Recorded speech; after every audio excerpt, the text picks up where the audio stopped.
Você já está sabendo do evento do CRE? CRE na Live do Bem. Uma live com sorteio de prêmios, música popular brasileira e um bate-papo com o produtor Fred Rossi. Compre seu ingresso no site www.crenalivedobem.com.br e contribua com a nossa casa. Boa noite a todos. É com muita alegria que hoje vamos mais uma vez nos utilizarmos do livro Palavra de Vida Eterna, psicografado pelo Chico Xavier, pelo Espírito de Emmanuel, né? E a lição de hoje vai estar no capítulo 170, Conta Pessoal, baseada na carta de Paulo aos Romanos, que diz o seguinte: assim, pois, cada um de nós dará conta de si mesmo a Deus. O que queria dizer Paulo com essas palavras aos romanos e à humanidade? Em primeiro lugar, seria interessante refletirmos sobre a trajetória de Paulo, que anterior à sua mudança religiosa, chamava-se Saulo. Saulo, pode-se dizer que à sua época conquistou absolutamente tudo que um rapaz de sua idade desejaria ter. Possuía instrução ampla, enorme, falava línguas, sabia transitar entre o mundo dos judeus com o mundo dos romanos, falava grego porque gostava, chegava com sua cara de judeu numa biga romana falando grego. E era um senhor da lei respeitadíssimo pelos fariseus. Filho de pai abastado, que também havia comprado para ele a cidadania romana. Portanto, do ponto de vista material, este homem detinha tudo. No entanto, havia um grande vazio no seu coração. E este vazio fazia dele alguém que muitas vezes exacerbava o seu poder com certa fúria e violência. Então, numa de seus rompantes contra o crescimento do cristianismo, vai então em busca de Ananias. Estava Ananias na Igreja do Caminho em Damasco. E ele pegou meramente 2 soldados para ajudá-lo e saiu disparado em seu cavalo até que ele cai, tem uma grande visão. Somente ele tem essa visão, onde é o encontro dele às portas de Damasco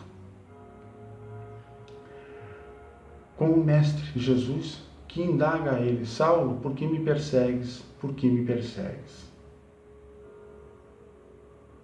Começa aí o grande retorno deste homem que possuía tudo, né? Que começa a perceber aí o que ele estava fazendo em sua vida, né?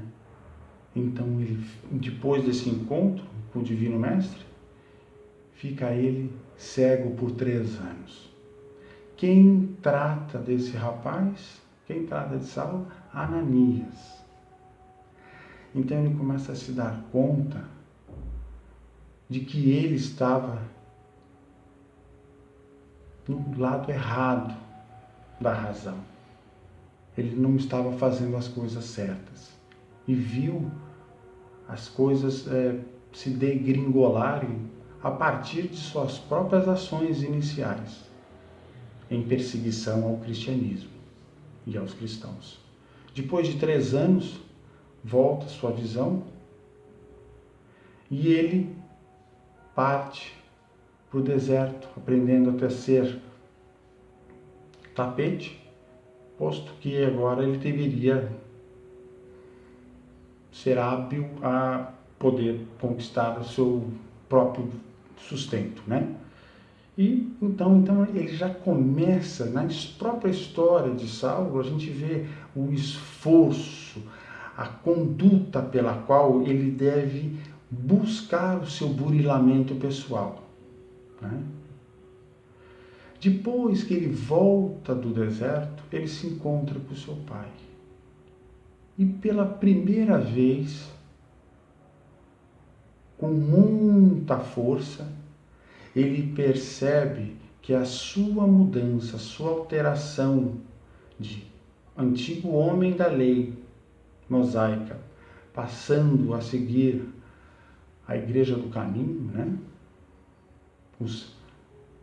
Começa a entender a palavra do nosso irmão maior, Jesus.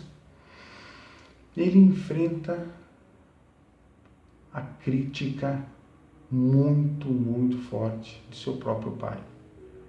Seu pai, um homem bom, que fez de tudo para que aquele rapaz pudesse florir no meio farisaico, não compreende sua mudança, não compreende o que houve e, de toda forma, mostra para o filho que ele estava errado.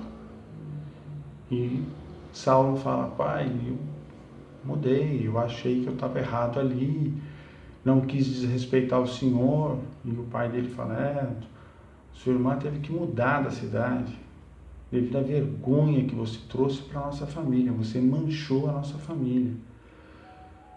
Então essas palavras ressoaram muito fortemente no íntimo de Saulo, né?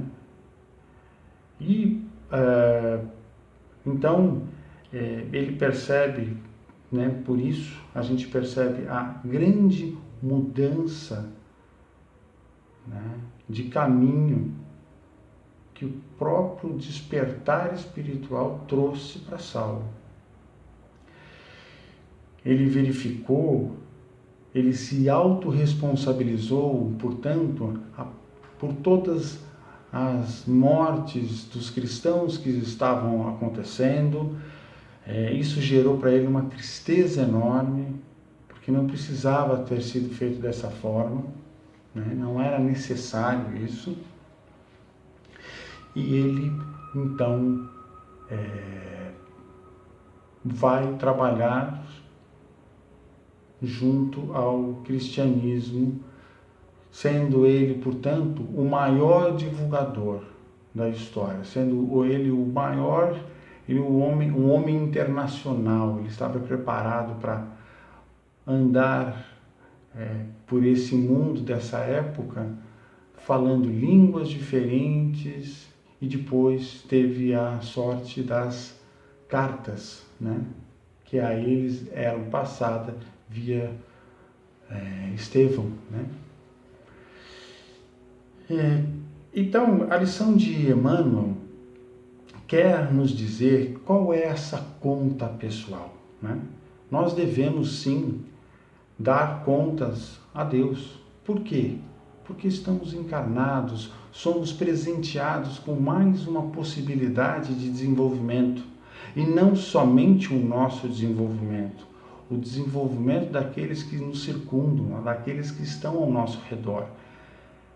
Dessa forma, a nossa conduta, o nosso esforço diário e de autorresponsabilização pelos erros feitos vai gerar invariavelmente uma mudança interna, né? E neste caminho, o que nós teremos? Nós teremos as críticas, né? Muitas críticas, muitos irão nos criticar, né? E para a gente poder ilustrar de uma maneira bastante leve a questão da crítica, né, eu trago para vocês uma historinha bem simples. Era uma vez uma comunidade de sapos. E um destes sapos, um belo dia, sugeriu: vamos fazer uma competição. Temos uma árvore enorme e jamais um de nossos sapos a escalou. Vamos ver quem é o primeiro a escalá-la. Né? Então puseram-se todos animados e vamos em frente, vamos subir. Cada um ia da sua forma e foram subindo e foram realizando as suas tentativas.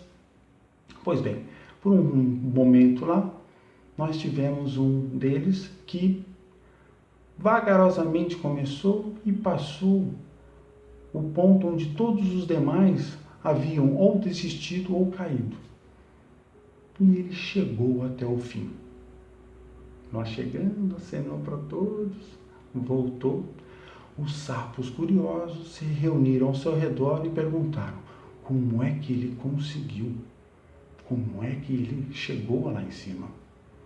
Para surpresa de todos, eles descobriram que o sapo era surdo. Né? Moral dessa história: na vida da gente, nós devemos dar ouvidos ao nosso coração, aos nossos chamados, à nossa vontade de evoluir, ao nosso caminho, ao nosso tempo. Não estou dizendo com isso para que sejamos egoístas, sectários e nos distanciemos dos outros, mas no que se refere à nossa reforma íntima, à nossa vontade de desenvolver a nós mesmos no caminho do bem e do amor, nós não devemos dar ouvido aos outros. E digo mais, quando tiver planos, não conte para ninguém os seus planos. Vá realizá-los, tendo certeza que esses planos serão benéficos para quem está ao seu lado, que farão o bem para quem está ao lado de vocês. Né? Então, nesse sentido, nós temos aí uma lição ampla, lembrando que Emmanuel sempre fala não só para o espírito encarnado, mas ele fala para nosso espírito imortal, que já foram muitos. Nós somos uma legião de existências até chegarmos ao dia de hoje. E estamos na nossa melhor encarnação, por assim dizer, posto que Kardec nos ensina que o espírito jamais retrograda, ele não volta para trás, né? Ele pode estagnar, mas voltar para trás não. E, portanto, para a gente arrematar essa reflexão, nada melhor do que finalizar com uma reflexão também tirada, também nos presenteada, melhor dizendo, por Emmanuel, né? No livro O Consolador, né? Também psicografada por Chico Xavier, pelo Espírito de Emmanuel. E lá pelas tantas, na altura no capítulo referente ao trabalho, na pergunta 230, diz o seguinte: como iniciar o trabalho de iluminação de nossa própria alma? Emmanuel, com uma profundidade que lhe é característica, nos responde da seguinte forma: esse esforço individual deve começar com o autodomínio, com a disciplina dos sentimentos egoísticos e inferiores, com o trabalho silencioso da criatura por exterminar as próprias paixões. Neste particular, não podemos prescindir do conhecimento adquirido por outras almas que nos precederam nas lutas da terra, com as suas experiências santificantes. Água pura de consolação e de esperança, que poderemos beber nas páginas de suas memórias ou nos testemunhos de sacrifício que deixaram no mundo. Todavia, o conhecimento é a porta amiga que nos conduzirá aos raciocínios mais puros, porquanto, na reforma definitiva de nosso íntimo, é imprescindível o golpe da ação própria, no sentido de modelarmos o nosso santuário interior na sagrada iluminação da vida. Muito obrigado, que assim seja, graças a Deus.